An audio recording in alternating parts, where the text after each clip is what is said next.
Welcome to యూఐటీవీ. Pakistan భారత్ను దెబ్బకొట్టేందుకు ఎంతగానో ప్రయత్నిస్తోంది.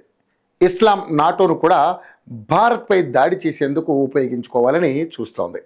ఇలాంటి సమయంలో ఎక్కడ కొడితే పాక్ తోక ముడుచుకుంటుందో అక్కడే దెబ్బ కొట్టేందుకు భారత్ సిద్ధమైంది.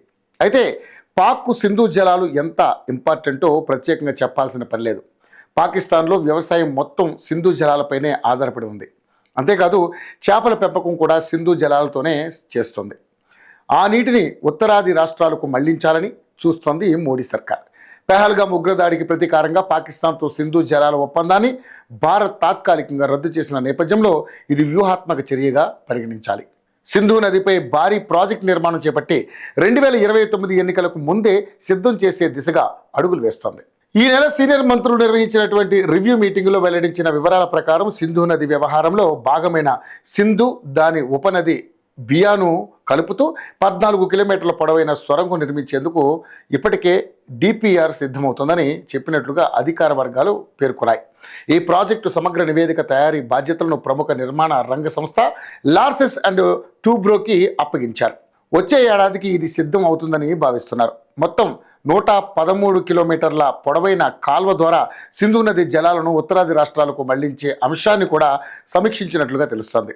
ప్రపంచ బ్యాంకు మధ్యవర్తిత్వంతో భారత్ పాకిస్తాన్ల మధ్య 1960లో సింధు నది జలాల ఒప్పందం కుదిరింది. ఈ ఏడాది ఏప్రిల్ 22న జమ్మూ కాశ్మీర్లోని అనంతనాగ్ జిల్లా పెహల్గాంలో పర్యాటకులపై జరిగిన ఉగ్రదాడి తర్వాత నీళ్లు రక్తం కలిసి ప్రవహించలేవు అని పేర్కొంటూ ఈ ఒప్పందాన్ని తాత్కాలికంగా భారత్ నిలిపివేసింది.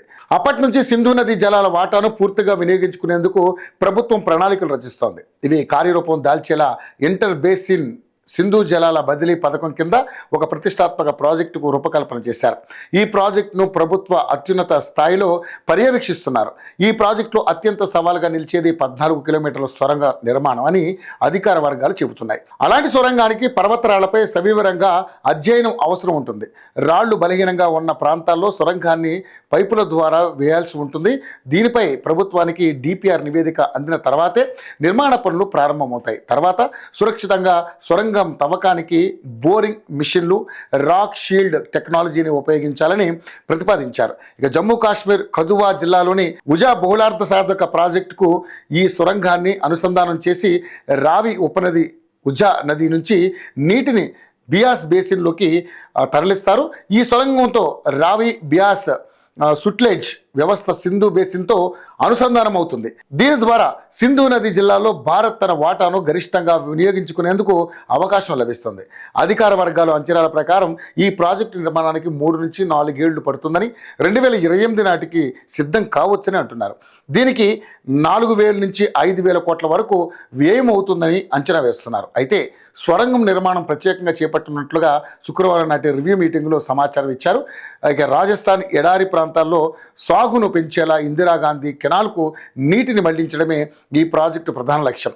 జమ్మూ కాశ్మీర్, హర్యానా, ఢిల్లీ, పంజాబ్ వంటి రాష్ట్రాలకు కూడా దీనివల్ల ప్రయోజనం కలుగుతుంది. చినాబ్ నుంచి రావి బియాస్ సట్లెజ్ నది వ్యవస్థను ఈ కాలువ అనుసంధానించనుంది. ఈ సొరంగం ఆయా రాష్ట్రాల్లో ఉన్న ప్రస్తుత సాగునీటి కాలువ వ్యవస్థలకు అనుసంధానం చేస్తారు. దీంతో నీరు నేరుగా ఇందిరాగాంధీ కెనాల్కు చేరి రాజస్థాన్లోని శ్రీగంగానగర్ వరకు సరఫరా అవుతుంది. అలాగే ఢిల్లీ, పంజాబ్, హర్యానా, రాజస్థాన్ రాష్ట్రాలకు తాగునీటిని కూడా అందిస్తుంది.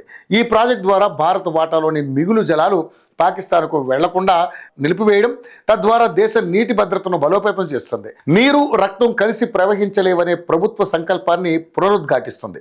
వాతావరణ మార్పులు, మారుతున్న వర్షపాత నమూనాల ప్రభావాలను పరిష్కరించడంతో పాటుగా ఇప్పటికే ఉన్నటువంటి 13 కాలువ వ్యవస్థలను బలోపేతం చేస్తుంది. అలాగే జమ్మూలో రణబీర్ కాలువ పొడవును 60 నుంచి 120 కిలోమీటర్లు విస్తరించే ప్రణాళికలు కూడా ఉన్నాయి. ఇది పాక్కు పెద్ద దెబ్బే అవుతుంది.